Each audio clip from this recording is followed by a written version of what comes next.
Welcome to A Fork in Time, the alternate history podcast.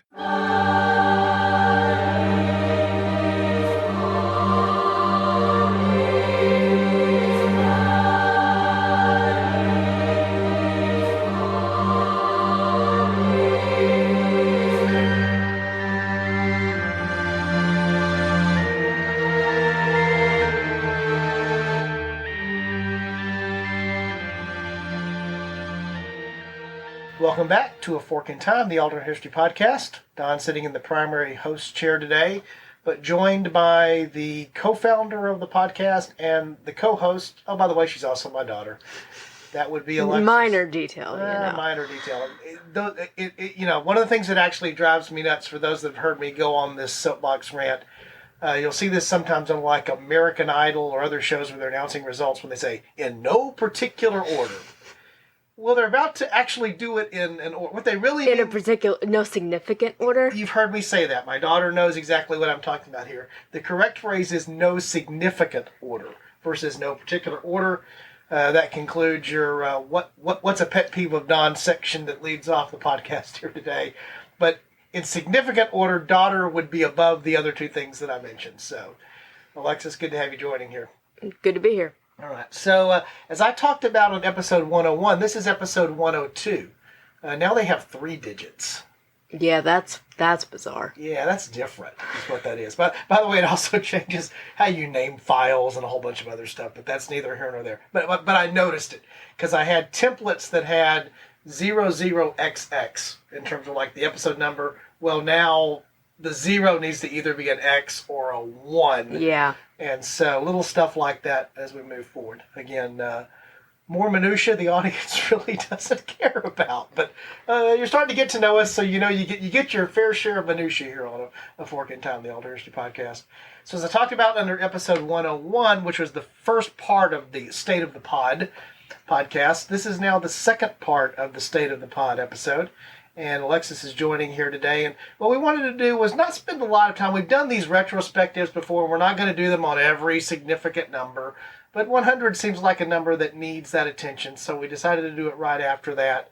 And of course, I'd already promised Chris on episode 100, if he could come up with a way to avoid World War II, we would make that a significant thing.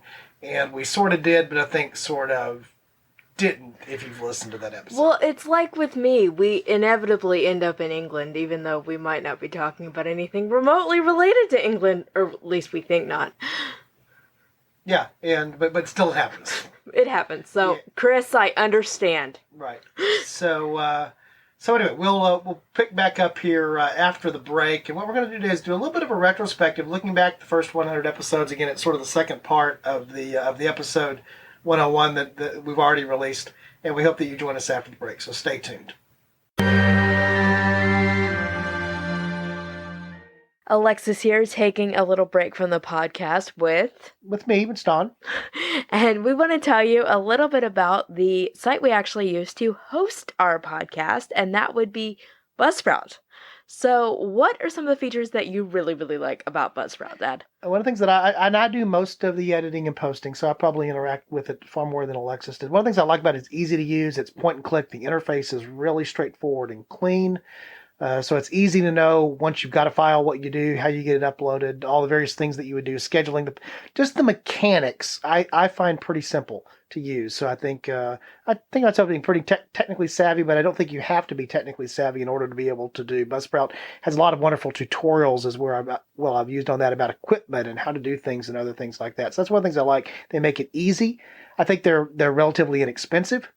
You can easily get your podcast started for a low initial investment, and then as it grows, be able to do some additional things with it. And I like it. But we've talked about this a number of times because of the stats and the feedback and the other things that they do that allow us to understand not only how many listeners and how many downloads, but where those listeners are. We can get a better understanding about this time that we're spending recording this stuff. Is anybody actually listening to that? And Buzzsprout says yes. Buzzsprout makes that easy.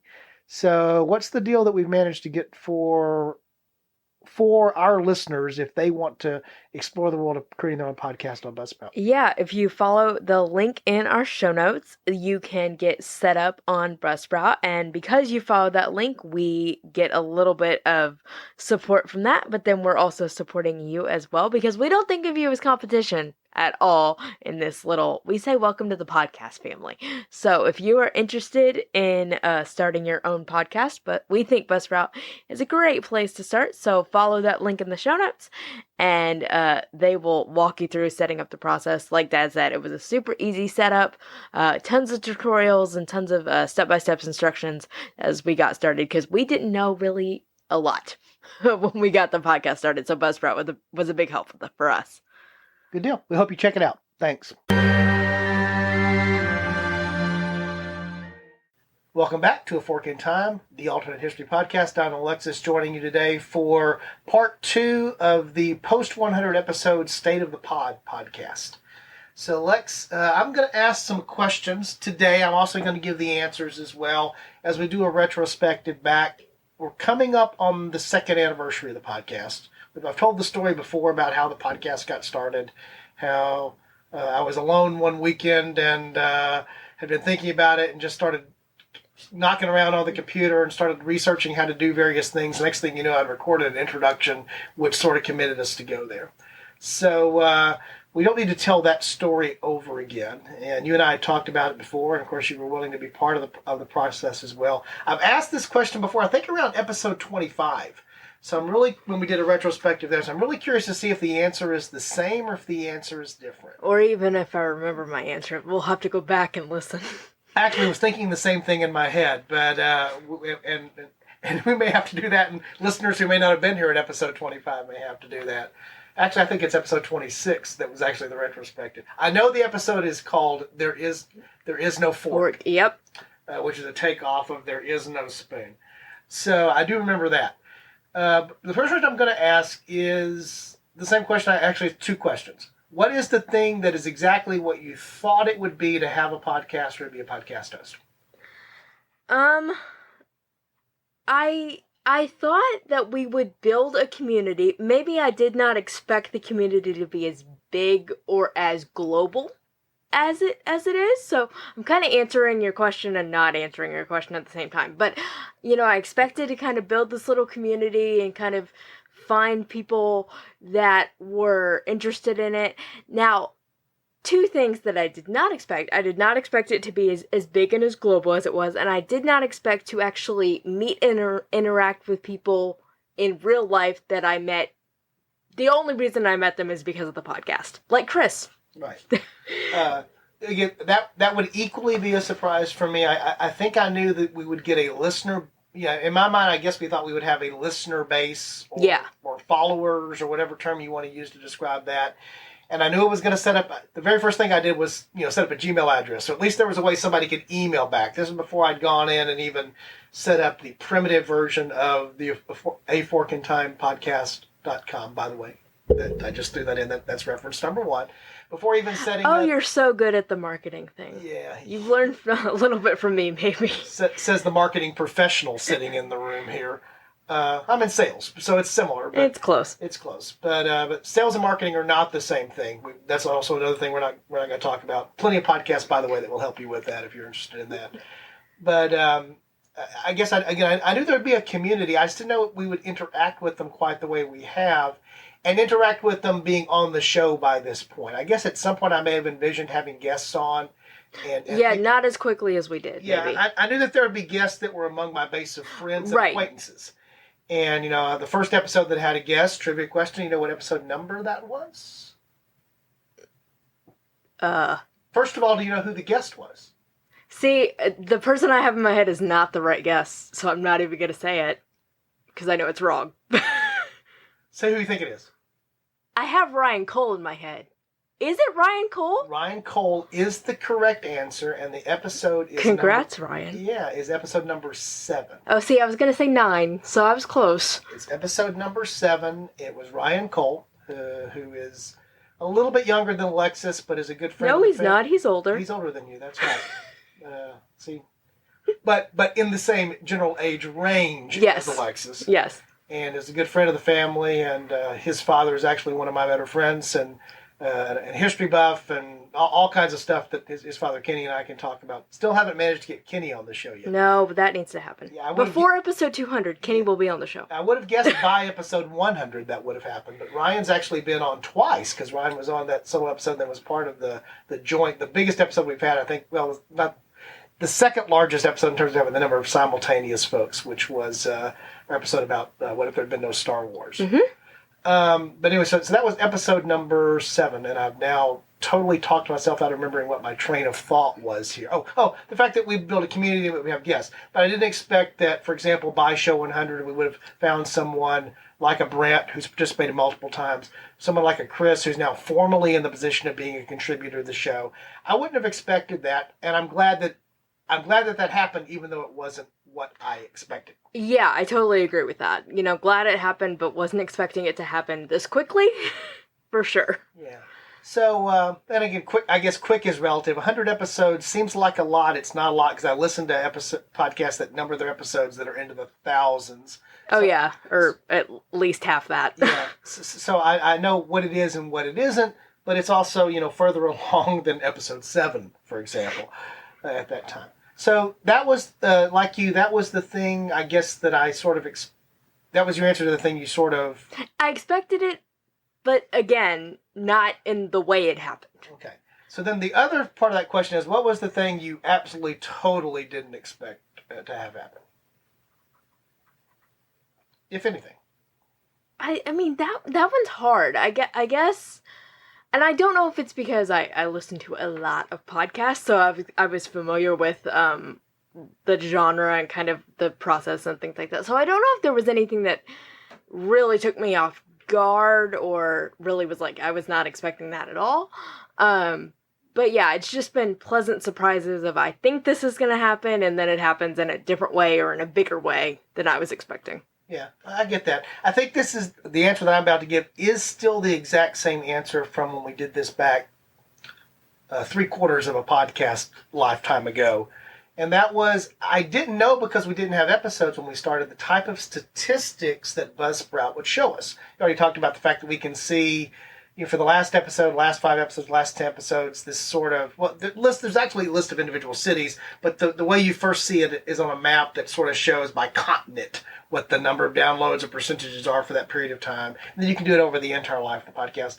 So I knew there would be statistics, like how many downloads, but I didn't know. I literally did not know, because I didn't look at that there was going to be this map. Right. So the first time I see this map, now granted, we're like, 30 or 40 listeners in, or at least that's what the listener matrix that the metric that Buzzsprout is showing us is that there are people that aren't in the United States, that aren't in Texas, that aren't in Houston, that aren't in the United. I mean, initially it was a lot of that, but suddenly realizing, and we've never paid a penny to market this podcast, right? And so anything that's been as a result of word of mouth, searches that people may do for topics on Google, or searches that they may do inside of their podcatchers, is purely organic in its growth, either by word of mouth marketing, social media marketing, or by those things. And so to suddenly realize, by underneath 50 listeners, definitely underneath 50 listeners, we have a quote unquote international audience, was quite a surprise to me. And then to see that continues on, and to see how that audience breaks. And that audience breaks, I think I'm actually going to pull it up here while we're talking, just so I have it in front of me. But that audience breaks about like you think it would. It is primarily North America. It's primarily, certainly inside of that, the United States. But if I go back and I'm clicking on the all episodes now, and waiting for the web page to refresh so that it'll tell me exactly what that means. But if we're looking at the percentage across the board for all episodes, it's somewhere in the neighborhood of about 76% of our listeners are in North America. But an astounding, almost like 1/6 of our listeners, almost 15%, are in Europe. Mm-hmm. And so it doesn't surprise me, because we talk about English topics and go there frequently and all the things that are there, that's there. We're holding on to just a couple of listeners in South America and Oceania. So if you travel to South America and Oceania, spread the word of A Fork in Time, because they are definitely the underserved portion of the world. So that was the thing that surprised me. It shouldn't have surprised me because I probably should have read more about what stats will you get. But it did when I first saw them. Oh, stats. Okay, cool. And anybody who knows me knows I love statistics, so I'm drawn into this, and then find myself sadly looking at stats, not necessarily daily, but I look at the stats pretty frequently. So that was the thing, I guess, that was a surprise. What is your, first of all, this is not fair. In some ways, it's not fair to Alexis because, again, I'm looking at it and she's not. But I'm going on to our internal site, the management site, and I'm going to see how well you can do on naming top episodes, Alexis. Top episodes represented here by the number of downloads. Okay. What do you think is the most? I'm going to say listen. I'm going to say listen to is equivalent to download. So if I use them interchange, what is the most downloaded episode? I know this. I swear I know this, and it's like totally going out of my head right now because I remember it's one of those outlier ones that we were like, what is driving this? Actually, this particular one is not directly an outlier. This particularly one, you may hear Madison, the show mascot, in the background now. There's some weather going on here in the Houston area. I think she's responding to that. But the number one episode for downloads is the number one episode. Okay, well that makes sense. Makes perfect sense. So Indispensable was the number one episode, and it actually has about 30% more downloads than its close second. But the second is not what you would have suspected being episode 2. I do know because I've watched the statistics. People definitely have picked up on the show, and you can see where they've sort of gone back and they've, caught up and, done that whole, wow, that would be quite a little binge listen. Thinking about be forced to binge listen to me talking for 100 plus episodes. That's a scary thought. But Indispensable is the number one episode. Do you recall, because you didn't record that episode, Alexis, I did. No. You know what Indispensable's topic is? George Washington. George Washington. First president, first episode, thought it was a good place to start. The number 2 episode is not, which was the first one you joined me on, is not the number 2 episode overall. By the way, I'm discounting the introduction thing, which is actually episode 0. Right, that doesn't count in the equation. Yeah, so the third most popular episode is the number 2 episode, which is No Round Tables. Yep, Prince Arthur. That's the two of us. And it's not that far behind the number 2 episode, but the number 2 episode is not the number 2 episode by downloads is not the number 2 episode by order. Right. And I'm not going to put Alexis on the spot. That actually still remains the number 5 episode, which is Defeat on D-Day. Yes, thank you. Yeah. So I bring that up as a fact, it's sort of an interesting just trivia thing, but the fact that's when I suddenly realized that topics matter in terms of obviously which episodes get the most listened to and which ones don't. Makes perfect sense. And that some things are obviously much more likely to get caught in a web search and thus be found. We'll talk about another episode that fits in that category here in a second. But it has, even though it was a month after the ones that are directly behind it, by the way, after episode 5, it goes 2, 3, 4. So that one is early. Makes sense that an early episode would have more downloads and listens just because there's been more time, more opportunity to do so. But it jumps out of sequence. But other than that, it would go 1, 2, 3, 4, 5. So, okay, that makes perfect sense. And then you see 6 scattered in a little bit further down, which is Diana Buckles Up, is episode 6. But then there is this real outlier. And that one is actually episode 56. That actually holds right now, not counting the introduction, it actually holds the 6th highest download number. And do you know what the topic of episode 56 was, Alexis? No, I don't remember. It was the first episode in our 4-part Hurricane History series. Does that help you? I see a nod now. Yes, that would be the Spanish Armada. That would be the episode we called Protestant Wind. Mm-hmm. Again, interesting note here. I think I knew that term applied to the Spanish Armada, but not how. But that is a popular term that's used to apply to Which it. is funny because I don't ever remember it being called that in any of my history classes, and I was a history minor in college. Yeah. But what we quickly, I think, discovered there, because then I got curious, was we did a Google search on Protestant Win, and by golly, our episode of our little bitty alternate history podcast was on the second page of the Google search. So if somebody went searching for that term because it was associated with the Spanish Armada, 1588, do I have the date? Yes. Right? Like, there you go.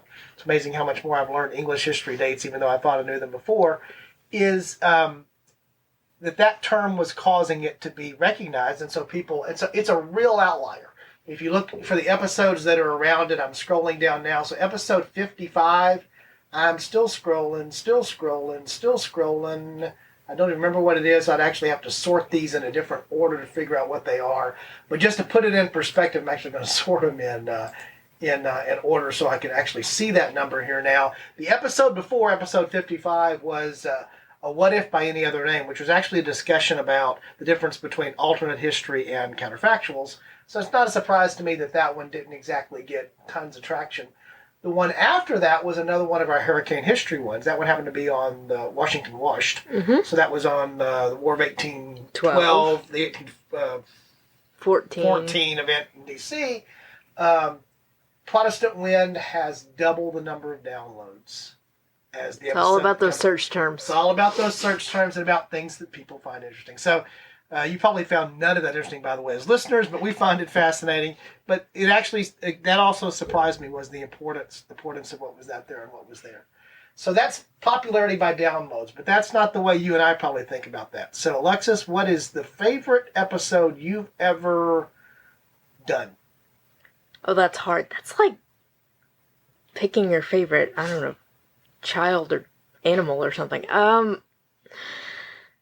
I mean, it would probably be something English history related. I do have a soft spot in my heart for No Round Tables. That was the first episode I was on, and I have a funny connection to that episode in my head, being that I was home for the weekend. At that point, I did not live in Houston, and I was home for the weekend, and I was upstairs in my room, and I believe you and Mom were about to start watching The Spanish Princess, which is kind of what that episode ended up being based on, because it's around Prince Arthur and Catherine of Aragon. And I remember, it was either you or Mom, I don't remember who, but I remember you yelling up saying, "You might as well come down here because we're going to have questions." So whenever I think about that episode, I kind of always go back to that memory of my head of, we know you want to watch this, and you might as well come watch it with us because we're going to have to pause it because we're going to have questions. Yeah. I remember that as well, too. And I remember that episode, too, because that was also the first episode after I'd bought the very first, quote-unquote, new mic that we were using. It was actually a small portable omnidirectional mic, so we could do for that. So it was actually breaking that mic in, which is very different than what we have now, which actually ties to a little small mixing board and the other things that are there.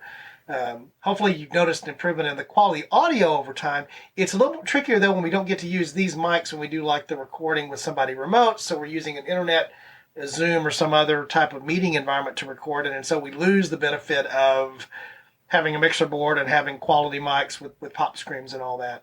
So if you had to name the one, is No Round Tables going to take the top slot for you? For nostalgia purposes, yes. Okay. I think I would agree with that. It may be one of my favorite episodes that you've ever done. We've done a lot of ones that I've enjoyed together. I actually enjoyed, one of the ones I enjoyed that you and I did together was the one on Do We Have Mercedonius this year? It was about that was a fun one too. Yeah, about it was a calendar related episode, and then we did another actually about daylight savings time, which also was a little bit of different because it wasn't, people weren't dying, there weren't fleets, there weren't ships sinking, the other kind of history that's not quite as deadly. Type of thing. My favorite episode is actually hard for me to come to. My favorite episode might be that first. It probably is one of the episodes I've done with co-hosts, and nothing against Alexis that weren't her, because the ones that aren't her stick out a little bit more for me. It would be a tough call. That first episode with Ryan, which was called 42 Revisited. Yeah. And we were talking about the changing baseball history, something we both have a passionate for, and talking about the impact and the relationship with race and baseball history. And I really enjoyed doing that podcast, partly because I really enjoyed talking to Ryan. I really enjoyed the subject, both the subject being baseball and the subject being about, the connection of baseball and race relations. All of those things together. But it was also the first time I realized, hey, this thing that really led me to want to do this today, you can like almost record a conversation you would have just had out of the blue with somebody, and you can make that into a podcast. That was reinforced there. So that episode 7, the first guest episode with Ryan, probably fits that note, and that's 42 revisited. Yeah, that's one of those episodes, it sticks out in my head because it's one of those that I remember exactly where, obviously was not on that episode, it was you and Ryan, but I remember exactly where I was when I was listening to that episode. I think part of the reason for that is because it was so impactful and because it was such a good episode. I mean, I remember I was driving back from Bastrop, which if you're not familiar with Texas geography is up near Austin. So it's about 3 hours from Houston, and I was listening to that episode. So yeah, it sticks out in my head. I remember exactly what I was doing, and I think part of the reason for that is the conversation was compelling and the topic is compelling too. Yeah, and then, I think the one that I mentioned here, which was about the Lose the Force, which was this sort of fun thing where it was history, but it was totally something else. One of the first times we really went for that is another one that jumps out. I think you heard on episode 100, Chris talked about his favorite, which was Negated Nuke, which is one that we did also with Brant. So for me, my favorites would actually probably be the ones that actually relate to something about the guest host, either the interaction that you and I had, because it's part of the reason we do this is we enjoy doing it together. It's something that we share, but also just some of those other guest hosts as well. Okay, I'm going to go to the cringeworthy place now. Your least favorite episode. The episode you would lock away in the vault and never let anyone listen to again, except to delete it would produce this skip in continuity that we would have to constantly explain. Do you have one of those? Yeah, because it's an episode I did. Which one is that? That'd be Titanic. And why is that your least? Because it's not the subject that makes it your least favorite episode. No, I think it's when I was recording it. So, and you've probably noticed this if you've listened from the beginning of the podcast. At the beginning, I was very off the cuff when I would do episodes by myself. Then I realized you need to start coming up with an outline, and then that kind of morphed into actually I make it a script for myself that I will deviate from the script, but I script myself. So I did not realize how short that episode was going to be until I was done with it, and it was kind of one of those things that was like, well, there's not really much more to add that fits in with the topic. I could just talk about the Titanic for another 45 minutes. But the topic was the fact that the Titanic would have been used as a hospital ship had it not sunk in World War I. So yeah, that episode is very, very short. So I think it's that reason. I kind of cringe at how short it is. Okay. And it was called The Unsinkable Hospital, episode 49, for those of you that want to go back and... Because we're not going to delete it. Yeah, again, we'd have to explain why there is no 49. We go from 48 to 50, and we're not going to do that. But it's not a bad episode. It's just what's there. And you want to take a guess on how long it really is. Now, this is including now intro theme. I don't remember if we were actually... yes, we were dropping in brand mentions by that point. So it includes an ad or a brand mention, and it includes the outro theme. So... conclusive, start to finish. Oh, it's less than 10 minutes. It's actually 11 minutes. Okay. Only because of about 30 seconds of intro, the outro, and an ad. The actual content of the episode is probably... like 9 minutes. 9 minutes, 8 minutes. So I knew Alexis was probably going to answer that. I'm going to tell you what my worst is, and sometimes we get there. This is, again, this one was a confession is sometimes good for the soul, right? Is that we've been in very good periods where we've been very good about being several weeks ahead. So we had stuff in the can, and then just like anything that you do that's not your real full-time job, you suddenly realize, oh my goodness. We need an episode. And we're scheduled to go out, which is why we've slipped back from Wednesdays to Thursdays to Fridays and occasionally been a little bit late. I'm still very proud of the fact that we've never missed a whole week. I'm close, but we've never missed a whole week. Now, sometimes that means we threw up not necessarily the most prepared episode, or in many cases, those are the ones, particularly earlier on, that would have been the off-the-cuff solo type episodes, which we know are not our thing there. But actually the ones that I cringe at a little bit and actually want to go back and do because I can believe they can be done so much better, episodes 11, 12, and 13.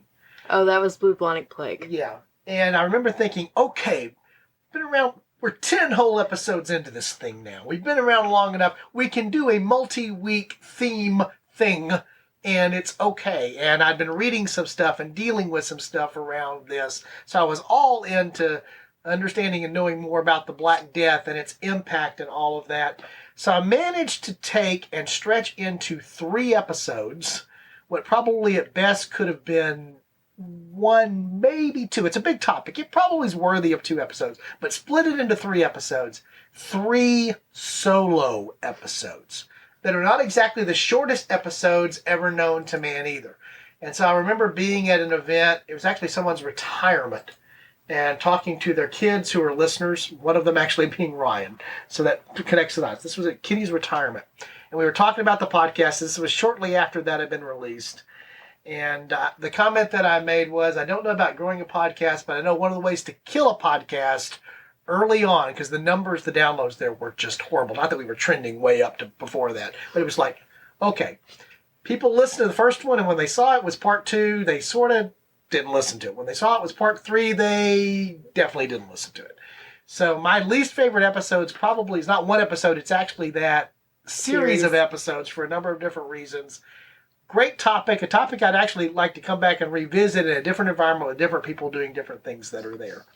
And so episodes 11, 12, and 13, which are titled Pockets with No Posies, Part 1, Part 2, and because it was completely unnecessary, Part 3. So there's my little confession that relates to that. So any other thoughts about favorites or non-favorites?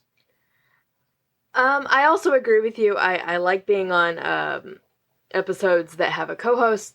Again, nothing against you, but I like being on podcast. I've been on a couple with Chris and one with Brant. Now, I have one. We bring up Ryan a lot, but I have one with Ryan that I was planning before this whole pandemic thing started. So I need to circle back with him because I think it'd be a really, really good one. So I like being on episodes with co-hosts, whether that's you or whether that's somebody else. Yeah, I agree. So that was interesting. So now a couple of just other almost housekeeping things, but also in the retrospective look back. So it's been almost 2 years, and we have the number of listeners that we do. Who has come up to? Has anyone come up to you that you already knew, that you didn't suspect would be a listener to the podcast, but in fact has told you that they listen to the podcast? Have you had that experience yet? I have not had that experience yet. Personally. Okay. Have you? I have. Actually, one of my coworkers, who I would have never dreamed would have been interested in this or listening to it, saying that they're a regular listener. That came as a surprise to me, and then someone that I actually know back from high school days, also in that same category, that said that they had found it and are a regular listener to it. So that was a little bit of a surprise. Again, I knew that I had friends who would listen to it because it's the type of thing that they're interested in. But they have a couple people saying, "Oh, by the way, I really enjoy the podcast." And I'm like, "Oh, I didn't even know you were a listener to the podcast, so thank you," and spread the good word. So that was the other part that goes with that. I have had a couple people that I've told about, and this actually ties into a funny story that happened last night. I have had a couple of people in my life that I've told about the podcast that have definitely started listening to it, and they'll make comments about it. I was actually hanging out with my boyfriend's family last night, and we were outside just talking, and his sister came outside and didn't realize that we were just having a conversation, so I stopped talking, and she goes, "Oh, Alexis, I thought you were listening to a podcast or something. You have a very melodic voice." To which I responded, "Well, it's a good thing I co-host a podcast then." And she was like, "Exactly." So... Yeah, I understand there. Again, it's that the interactions, and you try not to actually. Somebody asked me about my podcast T-shirt, which I don't think I've ever worn, by the way, just because that seems preposterous to do. Maybe it seems a little bit too self-absorbed. But I also bought him that shirt, by the way. It was a Christmas present. Okay.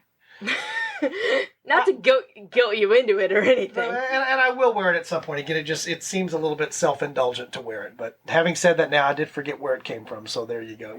I know it was a Christmas present now that I think about it. All right. A couple of quick things I do want to hit out because this is just another chance for people who may have missed episode 101 or on episode 102. We got feedback. We get feedback. So let's talk a little bit about feedback. Here recently we got feedback. Be honest, when I first saw this feedback, I'm like, really? Really? I'm going to say that again. Really?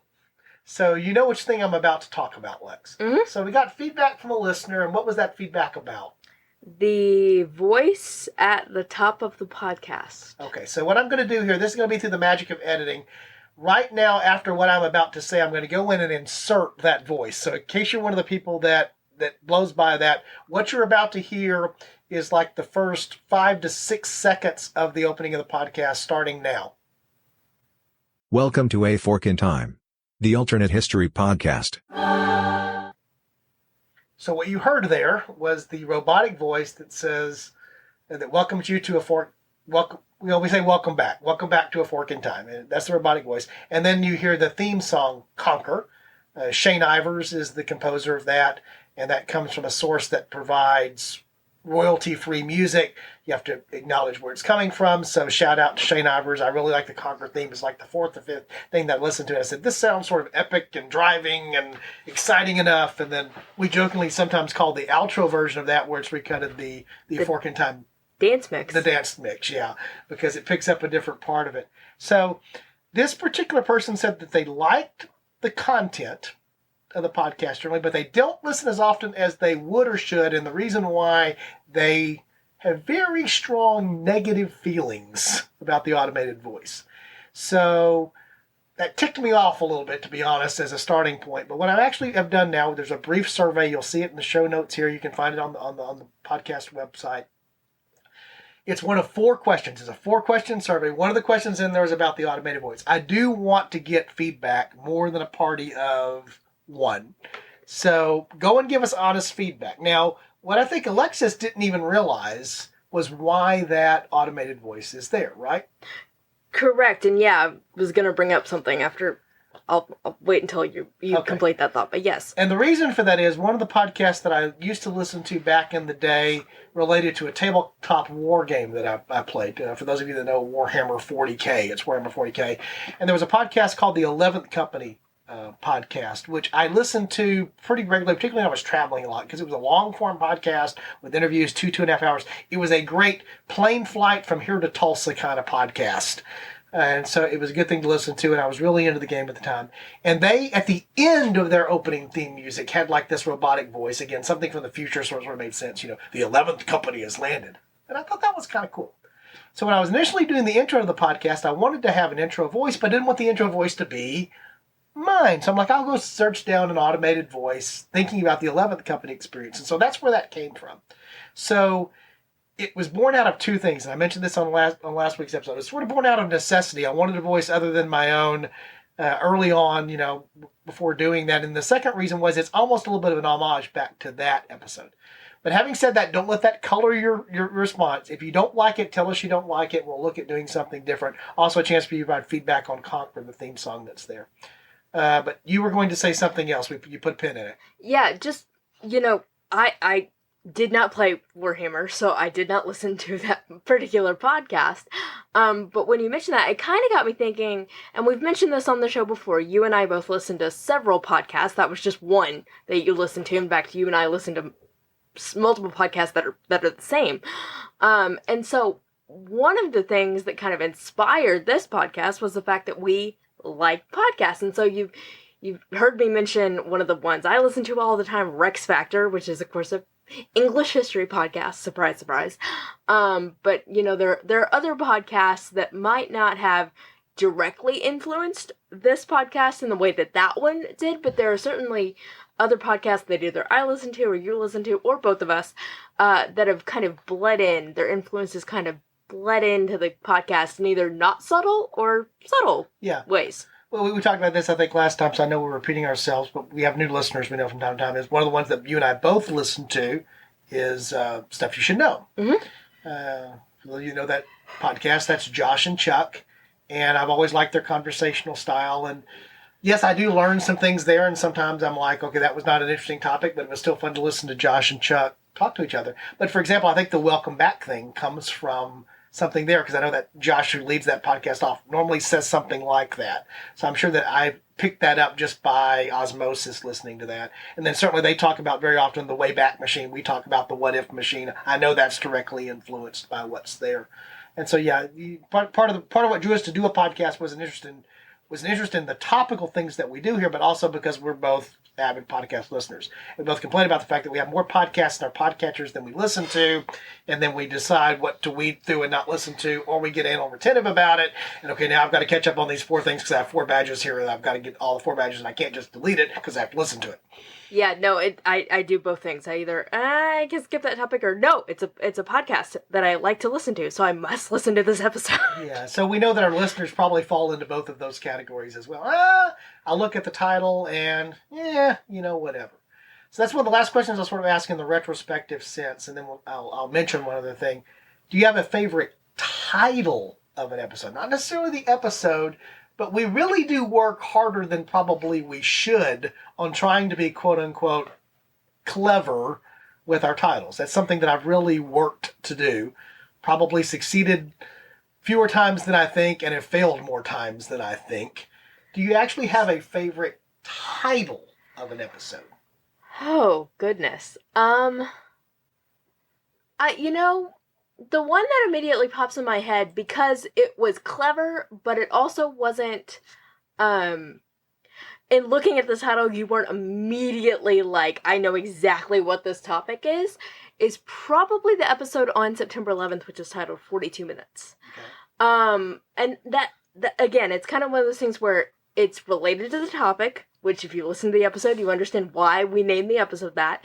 So I think it's clever, but it's also one of those things that if you're just scrolling through the feed and you're not looking at the details of the podcast, you don't necessarily know what 42 minutes is a reference to. You might see the date and realize there's a connection, but it's not immediately, I see 42 minutes and go, oh, obviously this is a podcast on September 11th. For example, episode number 5 that holds the number 2 place on the list, Defeat on D-Day. Yeah, that's very obvious what that is. Yeah, that doesn't hide what its topic is about. Even some that are a little more clever. Diana buckles up. You can probably guess the topic of that episode. But yeah, for 42 minutes is, I think, probably my favorite title, because again, it's related to the content, but it's not explicit in its relation to the content. That's one of my favorites as well, for the exact same reason that you're talking about there. I like the ones just because they are the ones that can be alliterative. Yeah. So when there's able to be, I'm actually looking through the list. I have the benefit of having it in front of me. Alexis doesn't, but like Vistula variation, I think is a good one. Negated nuke, again, one that Chris mentioned a couple episodes ago. Is there Carthage control? Go to that alliterative thing. The other thing I realized is no or nothing appears a lot in a lot of titles because we're an alternate history podcast. So there's something about negation, no, nothing. So much so that I've had to pay. I had the question of how many episodes in a space of like 10 had like no fill in the blank here. Not as many as I thought. I've done a pretty good job of moving around that, but what's there? Lose the Force may actually be my favorite one. Partly because I enjoyed that podcast being something totally different. It was with some folks, I've known for a long period of time. Had a diverse age blend on that podcast with Robert, who I went to school with, who's my age, a younger Ryan. About Lose the Force was one of my favorites there. So, again, we work hard at that. You want to give us some feedback on whether we do a good job of that or not. I agree. When we're able to sort of hide the topic a little bit behind, although we put a description there, you can read what it's about. Generally speaking, but when we can hide the topic, I think that's a little bit more fun. Having said that, one of the other things that I mentioned to Alexis last week, and a lot has changed in her life, new job, new relationship, all kinds of other fun stuff. New address. That's been happened in the last year. So, been toying around with, and I mentioned this on the last show, I want to mention it now because I want Alexis to be a part of this as well so you understand what her take is on this. We've really enjoyed doing this, and a weekly podcast is ambitious. Mm-hmm. Not because we don't lack for topics. It's all of history and what can be different about it. But it's just being, as we talked about before, you got to get something out every week. You got to get ahead. You got to be disciplined about it. And life just gets in the way of being disciplined about things that way. But I've been intrigued by the idea of doing this other podcast, but not being the primary person that has to be on every episode. Just sort of being involved with it, helping it along, really leading a new team of podcasters on a podcast that I'm heavily involved in, but is not quote-unquote my podcast. Mm-hmm. And so Alexis and I talked about this. She may participate in this. I have no doubt that she will, but it's not going to be one of her major points of emphasis as well. So, Alexis, I'm asking you, spot cold here on the thing, no advance. Should I tell people what the title of the podcast is and what the concept is? I mean, only if you want them to get a song stuck in their head, because that's exactly what happened to me. Actually, I had to go listen to the whole album. It's how I roll. Actually, I think I planted 3 songs in your head in the space of about 30 seconds, if I remember the conversation really well now. Yeah. So the concept is it would be around history. I still want to do another here. I actually want to do some podcasts that aren't history as well, but move it things. So it'd be another history podcast. Different here, not a weekly. Intentionally designed, probably to start as a monthly, knowing it's going to have longer episodes, what I call a long form podcast. The type of thing where the listeners know this is going to be an hour and a half or 2 hours every episode. Now, sometimes our episodes run long. Sometimes our episodes are the Unsinkable Hospital and they run short. So on the average, we're okay. But this is intentionally designed to be a long form podcast. Also why it's done less frequently. And so it's about history, not alternate history. And so the concept that we're talking about there is looking at real historical events and trying to bring something unique to them. My goal there is to look for things that are a little bit more obscure, a little bit more off the beaten path, but are still relevant, but you don't have to take them from the alternate history angle. Because sometimes, frankly, on this podcast, we get so enamored with actually talking about the what did that, okay, now we got to talk about the what if, because that's our format, and we want to be a little older our format. But the title of the podcast, again, this flows off of the clever title thing, I think is an incredibly clever title for a podcast. So should I share it, Lex? Or should I just tease it and tell people to come back later on another episode? I think you should tease it. Oh, I should actually give it. Yeah. All right. The title of the podcast, and by the way, I've already set it up so that it exists. I haven't started promulgating it out to various podcatchers, but I've already set it up, is going to be The Room Where It Happened.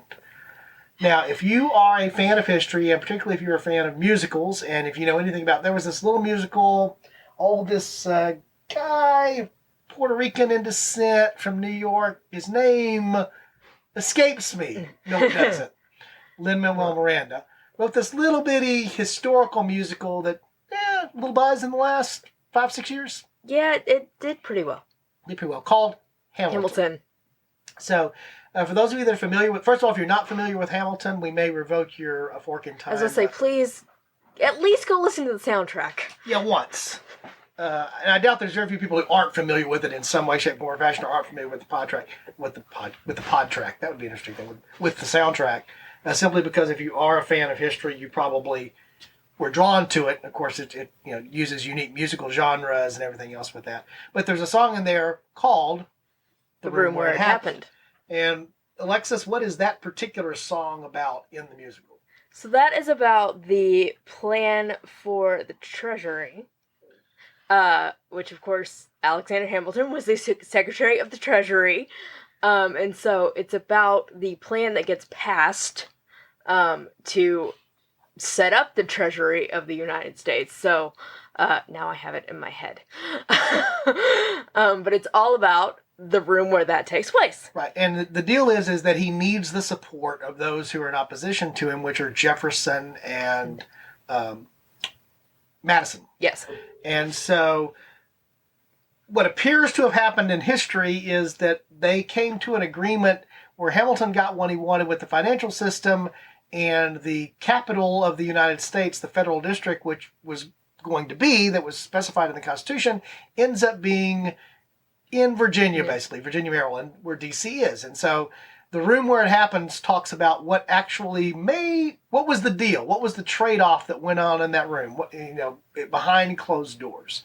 And so it's one of the more catchy numbers from the musical. It's been used in other ways. And so the idea is exactly along those lines, which is that it'll look at a history event, but the hook, the catch into it will be the room where it happened, or a room that is somehow related to the event. And room is a very loose term. We were talking about one topic for this podcast that we have coming up, that it's a very big room. Right. Yeah, exactly. Yeah, room can be physical. Yes. Or room could also almost become metaphorical, just not so ridiculously so that it's, that it's stretching beyond all. Yeah, room is not going to be an entire country per se, but the size of the room can vary greatly. Right. So just throwing that out here, because if you are interested in being part of that podcast in some way, shape, form, or fashion, if you also go to, there'll be a link in the show notes, but if you also go to our website, which is aforkintimepodcast.com. You'll see a link there, which is join the, there it says new podcast in quotes. It doesn't talk about it being the room where it happened. If you find that concept intriguing and you'd like to be a part of it, someone who regularly appears and talks about that, helps develop content for it, just does a behind the scenes role of doing some audio editing. There's lots of work that goes on a podcast. So one of my things looking here is for a team of folks who can do that. Reach out, let us know, because again, one of the things, this ties back all the way back to the beginning thing. So this is how we bring it full circle as we get ready to close out the episode here. This comes from having a community that we can talk into, that we know have this interest, that might find it interesting. And so we invite you not only just be part of this podcast. This podcast is not going away. That podcast is not replacing this podcast. We're just growing our network. We're growing our network. Ooh, we can cross that. Ooh, never mind. We can cross market, whatever that means, for growing the audience of both. But it certainly should help the room where it happened to gain a faster audience than A Fork in Time did. If for no other reason, the people that have just heard this or know that it's going to exist. Shooting for that to premiere and be ready to roll out probably sometime in the next 6 to 8 weeks.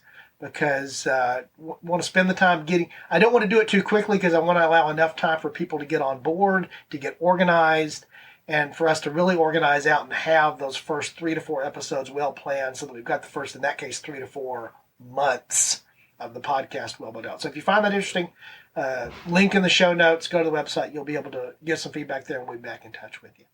So sort of bringing down to a close, coming full circle back around, that's appealing back into our community, to be part of our community, to grow another community. It all comes around full circle. Anything else you just want to pop into your head that you want to say before we close out this retrospective? Because we may not do our next one until a number like 150-ish, or maybe even 200. 200. So that's going to be at least a year down the road, maybe 2. I have enjoyed this process. It does, you've mentioned this, it can get a little hectic sometimes. We've mentioned this before. This is not our main job. We both have jobs, and I've certainly had a bunch of stuff going on recently, not to mention the fact that we're still living in a pandemic. But this has been really fun, and I look forward to seeing what the next future holds, and especially as we kind of get the room where it happened off the ground, and getting things going with that. I'm really excited to see what's coming up next. But yeah, stay tuned. It's been a ride, but we're not done yet. I appreciate that. And I want to say, I say thank you to our listeners all the time. We'll definitely do that. I want to say thank you to Alexis. She could have just said, no, not going to do that, not interested. Or she could have said, I wasn't even in the city when he... Right. Or she could have just said, that's great. It was fun for a while, but I'm done with this now. And she's done none of those things. So I do appreciate the fact that she's been along for the ride, because this is something that we share other things, obviously, but this is something that we can share, and we enjoy doing that. So we do want to say thank you to our listeners. It makes me feel good to know that somewhere out there, there's literally hundreds of people around the world that I didn't know 2 years ago that at least know of us now and share a passion for what's here, and they come back regularly every week. No matter how stupid we make the title of the episode, or maybe how rambling we get, or whatever it might be, they're kind and patient enough to do that. And so we appreciate them for that. I guess I said that we're not done, but we're not done. This is known as Columboing, for those of you that even know that. I don't know if Alexis knows that reference, but in a 1970s American TV show, Peter Falk played a detective, and one of his techniques was he'd be done asking questions of the person, and he'd get to the door, basically like touch the doorknob. One more thing. And so I'm known for doing this also in my business world. Don's got a Columbo on us here, is what somebody will say. It's actually even a business sales technique of, the one more thing you might come back and ask a prospect. But my Columbo moment here actually does relate around what we've talked about doing, which is what's going on with our Patreon page. I don't think I've actually talked about this. We talked about this off podcast, not on podcast. Correct, right? yes. Yeah.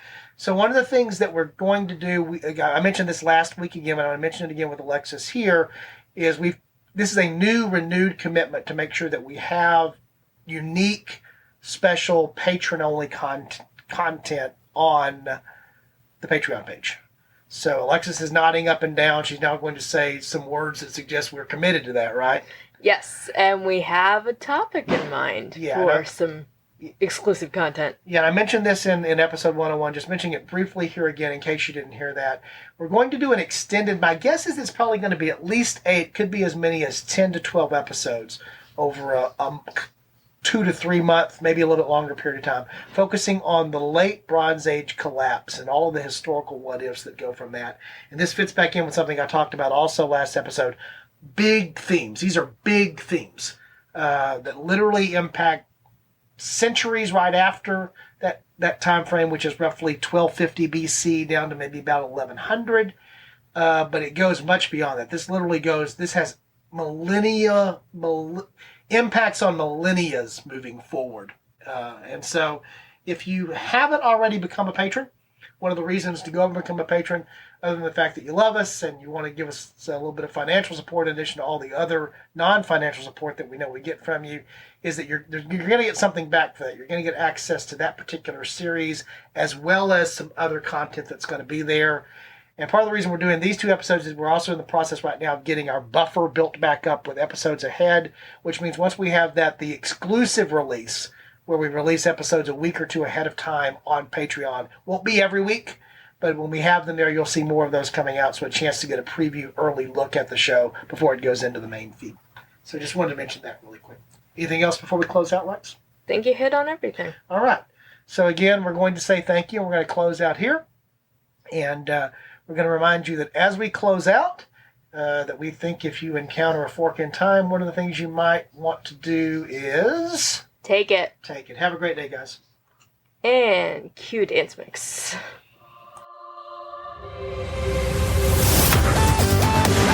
Thanks for listening to A Fork in Time, the alternate history podcast. Learn more and provide feedback by visiting our website at www.aforkintimepodcast.com. Connect to us on Facebook at facebook.com/aforkintime or follow us on Twitter at AFIT Podcast. If you want to support the show financially, visit our Patreon page at patreon.com/aforkintime. We hope you will join us next time.